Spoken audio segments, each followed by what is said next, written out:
Bueno, ¿cómo andan?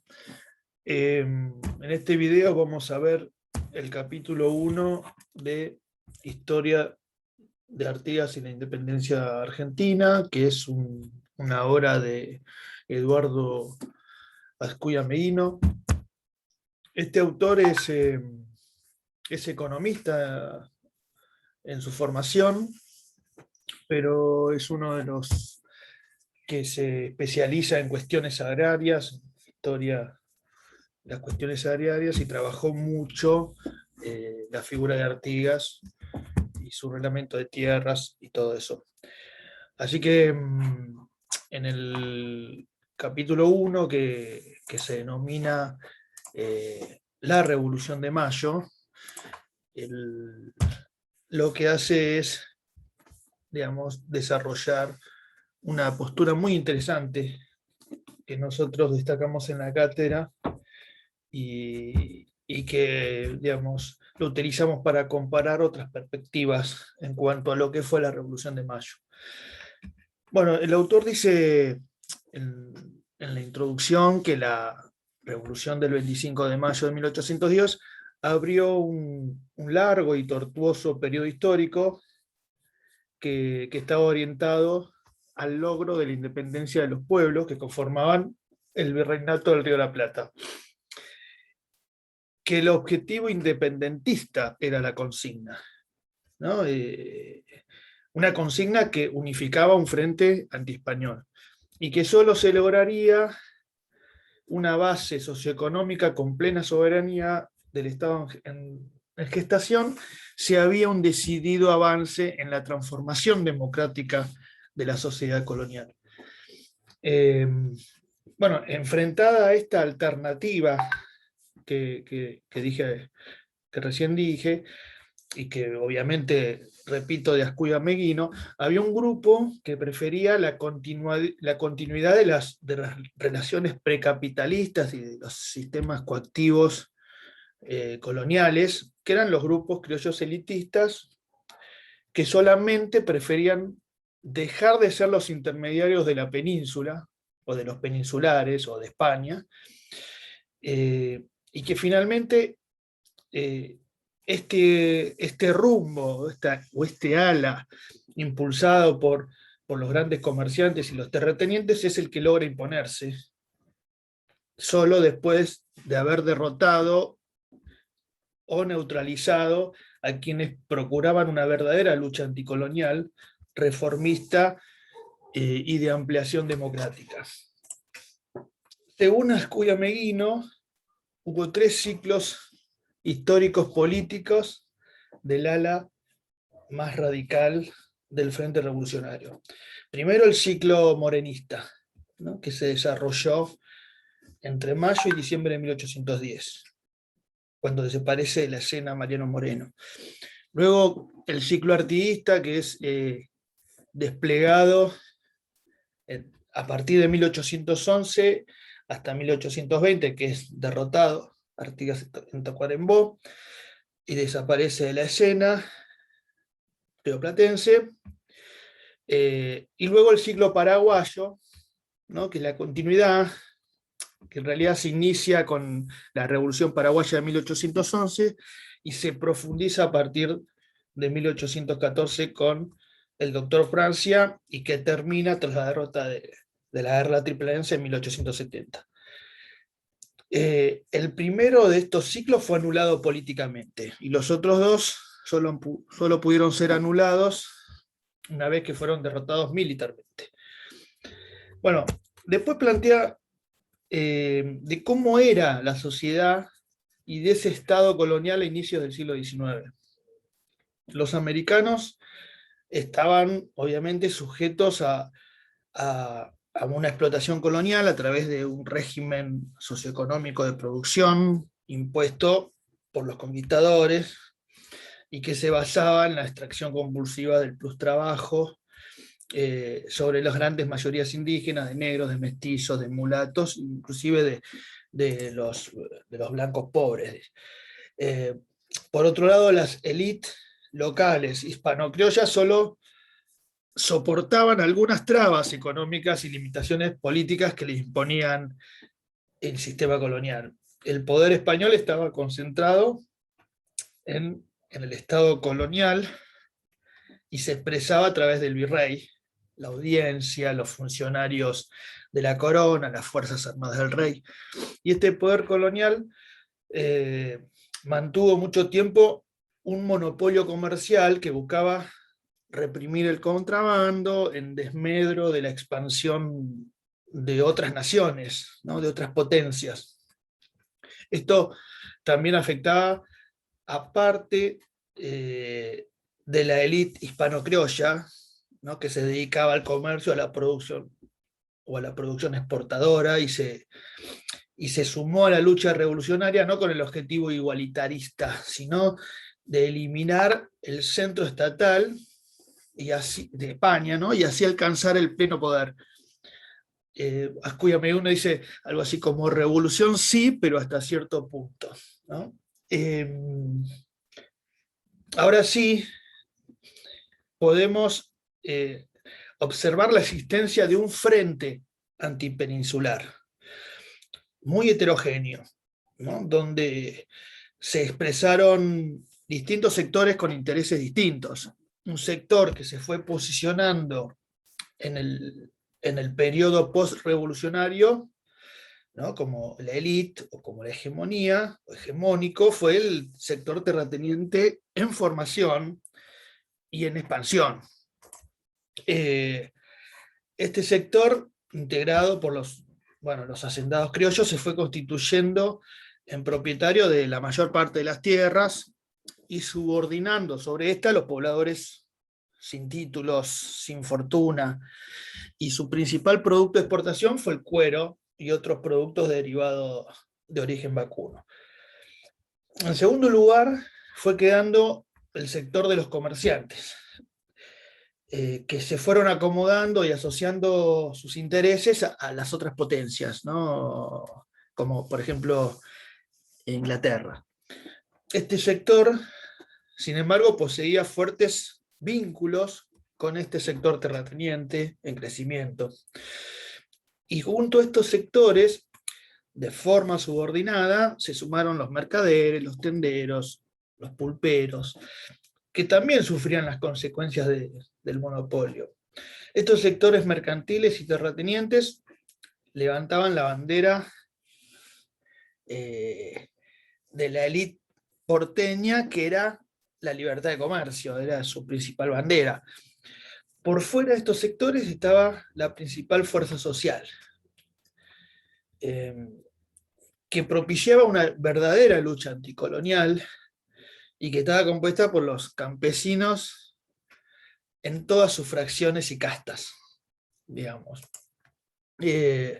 Otro sector oprimido por la metrópolis, que le ponía trabas por el creciente contrabando y la progresiva liberalización de la economía, fue el de la industria artesanal, dice el autor. La industria artesanal, que está principalmente en el interior. Y esta industria artesanal local solo pudo sobrevivir por las insuficiencias e interrupciones del comercio colonial previo a la revolución, ¿no? Por las guerras napoleónicas. Otro sector fue, obviamente, la población afrodescendiente, los esclavos negros, que estaban forzados a la servidumbre y a la producción rural y artesanal. Obviamente también los pueblos originarios, que eran pocos numerosos en el escenario del Río de la Plata, pero mayoritarios en el interior del virreinato, ¿no? O en lo que hoy llamamos el interior del país. Entonces, los comerciantes, terratenientes, artesanos, sectores populares, se les suman también los intelectuales, ¿no? de esta élite, formados en las principales universidades, parte del clero y también empleados urbanos criollos, y todo este frente conformaba un grupo heterogéneo, un frente anticolonial o antipeninsular.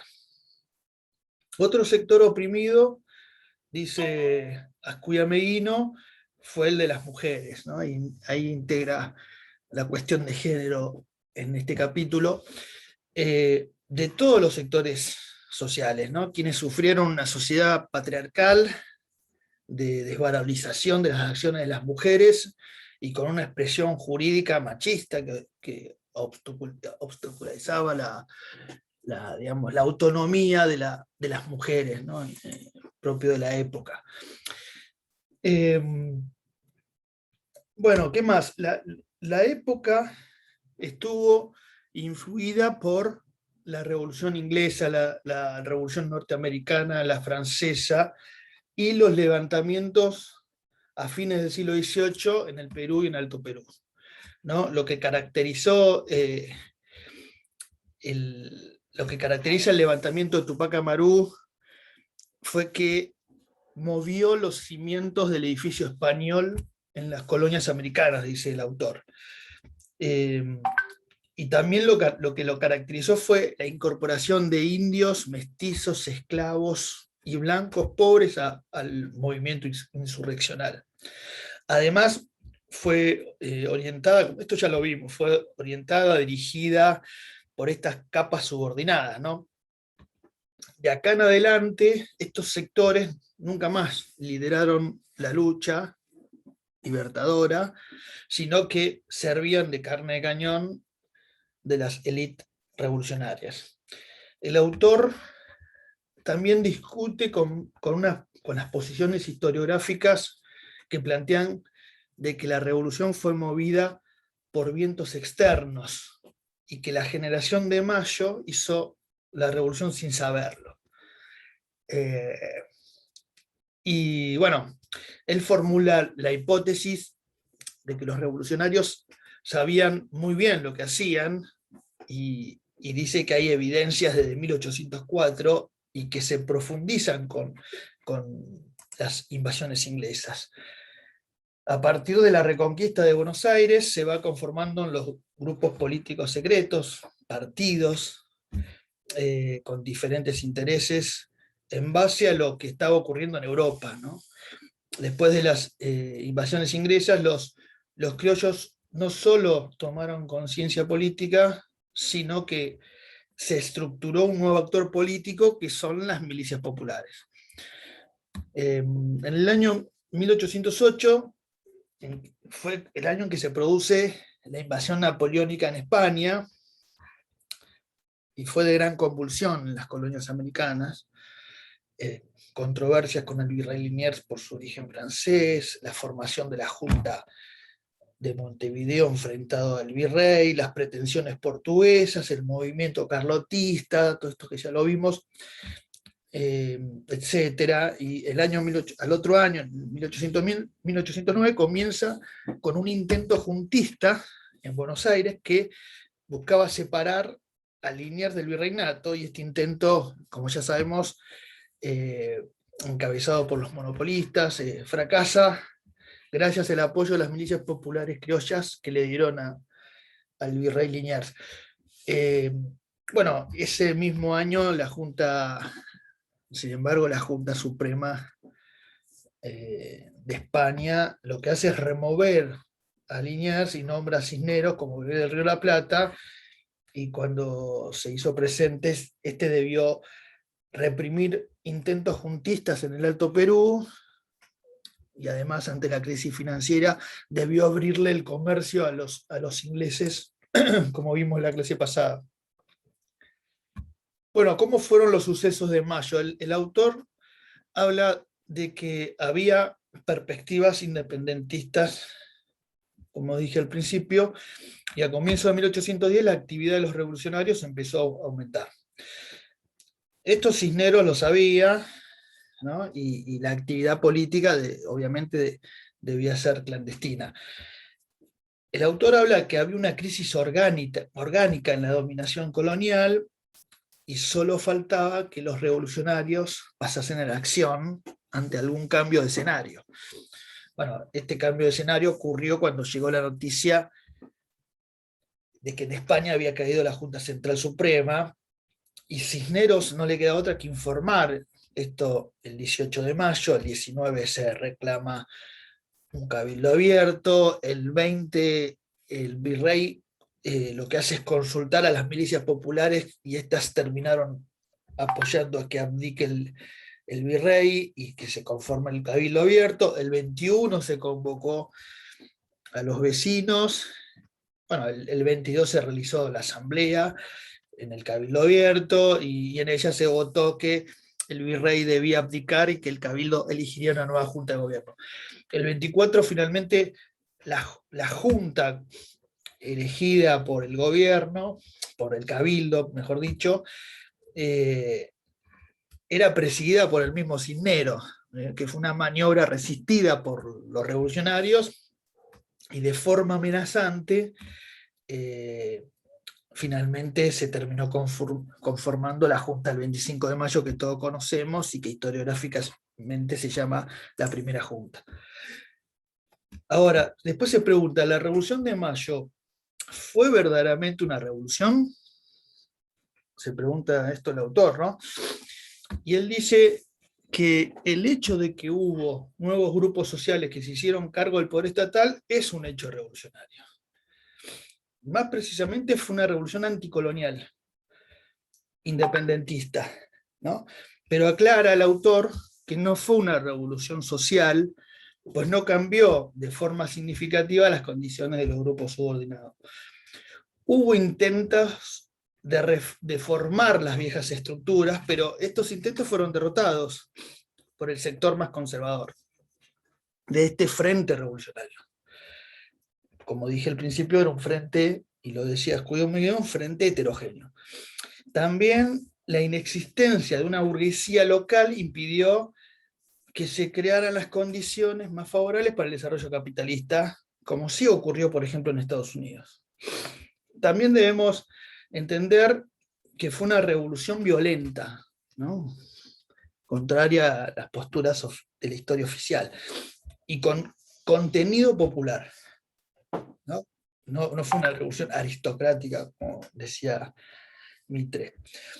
Pues con Mayo comienza una dura guerra revolucionaria, independentista y civil, y además en el frente había un gran componente popular. Obviamente un componente popular que no hegemonizó el movimiento revolucionario. Entonces acá es cuando el autor plantea esto de los dos caminos de Mayo, ¿no? Conservar o reformar. Y en el 25 de mayo se abrió bueno, como decimos, un periodo histórico en el cual se puso en discusión, se puso en discusión si solo se sustituye al poder español o se buscaría democratizar la sociedad a través de la transformación política y económica, ¿no? Y esto se abrió un enfrentamiento, digamos, entre una perspectiva aristocrática, antipopular, conservadora, contra otra de signo más democrático. Y para decir esto, el autor se apoya en 5 cuestiones claves para que entendamos esta dicotomía. Primero, ¿no? La primera postura tiene que ver en cuanto a la lucha por la independencia. El ala más democrática sostuvo un proceso independentista radical y en cambio el ala más conservadora solo prefería alcanzar la independencia si no cuestionaban o hacían peligrar sus patrimonios y privilegios. El segundo punto tiene que ver en torno a la democracia, ¿no? Obviamente el ala más radical, en los nombres de Moreno, Castelli y Belgrano, tenía como objetivo llevar a cabo la igualdad y la libertad de las distintas castas. Y obviamente la ala más conservadora se negaba a esto último, y estos últimos asociaban, por ejemplo, a la democracia, a la anarquía, a la pérdida del orden. El tercer punto tiene que ver entre la oposición entre un régimen centralista y un sistema federal. Esto quiere decir la hegemonía de la capital o el respeto de la soberanía de las provincias. Obviamente el ala más conservadora se inclinó por la primera, ¿no?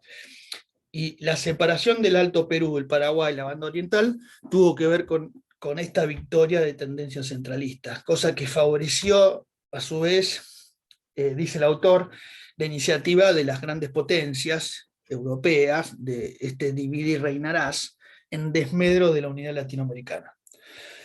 Una vez que fue derrotado Moreno, Artigas, sería la expresión que continuaría el ala más radical de la Revolución de Mayo, dice Ascuya Meguino, como el segundo ciclo radical que dije al principio. Y él nombra a algunos hombres del ala conservadora, como Rivadavia Saavedra, Alvear, Pueyrredón, y también a Rosas, lo nombra a él como el área conservadora. El cuarto punto clave para entender esta dicotomía tiene que ver con la divergencia entre proteccionismo o el libre cambio. Y las élites comerciales y terratenientes optaron por el libre cambio. En cambio, la corriente más democrática planteaba una protección de las artesanías locales. Por ejemplo, hay una cita de Dorfman, a ver si la encuentro. No me acuerdo en qué página está, creo que está acá. No, no es esta. Espere que no encuentre. Acá está. Dice, en este sentido, la industria local, esto lo dice el autor, semidoméstica, atrasada y precapitalista, lleva en su seno las condiciones potenciales de un futuro desarrollo frustrado. Dice, haber alentado su progreso, dotándola de maquinaria y técnicas especialistas, y haber desarrollado la implementación de cultivos que sirvieran de base, haber profundizado su arraigo, tal debió ser la política de una clase progresista de la surgente nación argentina. Es decir, haber desarrollado la industria local para poder desarrollar la defensa y la protección de las industrias. Bueno, la experiencia proteccionista derrotada en Buenos Aires, dice el autor, sobrevive en la experiencia paraguaya, siendo, sin embargo, esta derrotada en la Guerra del Paraguay entre 1865 y 1870, ¿no? Que fue la guerra. Y el último de los puntos tiene que ver con reformar o reforzar el régimen latifundista, ¿no? Que es un, digamos, que le sirve al autor para demostrar el enfrentamiento en los dos caminos de Mayo. Esto quiere decir la consolidación de la gran propiedad colonial presentada como la única capaz de generar el desarrollo agropecuario, o la consecuencia, digamos, y esto generaba una consecuente dependencia a los sectores populares, a los sectores terratenientes, o por el otro lado la crítica al monopolio de la tierra y por lo tanto una reforma agraria o reparto de tierra de forma más democrática, como proponían Moreno, Belgrano, Artigas. El ejemplo más demostrativo es el reglamento de tierras artiguista, que vamos a ver más adelante, versus la enfiteusis rivadaviana, que también vamos a ver más adelante. Y para ir terminando, habla de Mariano Moreno, como la historiografía oficial lo pintó como el precursor del liberalismo, como el fundador del unitarismo y como un agente inglés. Sin embargo, demuestra Ascuya Meguino con algunos escritos que fue el máximo demócrata de Mayo. El autor plantea como una expresión republicana de la Junta, quien hacía publicar, por ejemplo, el contrato social de Rousseau, y inclusive en el prólogo, Mariano Moreno escribe lo siguiente. A ver, esperen. Dice, creo que es acá. Esperen, un segundito. 130. Dice, no, este no es. Bueno, creo que es este. Sí, acá. Tan reciente desengaño debe llenar de un terror religioso a los que promueven la gran causa de estas provincias. En vano sus intenciones serán rectas, en vano harán grandes esfuerzos por el bien público, en vano provocarán congresos, promoverán arreglos y atacarán las reliquias del despotismo. Si los pueblos no se ilustran, si no se vulgarizan sus derechos, si cada hombre no conoce lo que vale, lo que puede y lo que se debe, nuevas ilusiones sucederán a las antiguas y después de vacilar algún tiempo ante las incertidumbres, será tal vez nuestra suerte mudar de tiranos sin destruir la tiranía. Bueno, esto que escribía Mariano Moreno, esos eran los términos, ¿no? Y Moreno luchó desde mayo hasta diciembre de 1810 por la convocatoria de un Congreso General que institucionalice la revolución y le dé forma a un Estado en gestación. De esta forma, dice Ascuya Meguino, se puede apreciar una definición federalista de Mariano Moreno, coherente con su vocación democrática. Bueno, en cuanto a la postura pro-inglesa de Mariano Moreno, él rescata también algunos escritos, como por ejemplo, hay algo escrito que él escribe en la Gaceta, lo siguiente. Esperen que lo encuentro.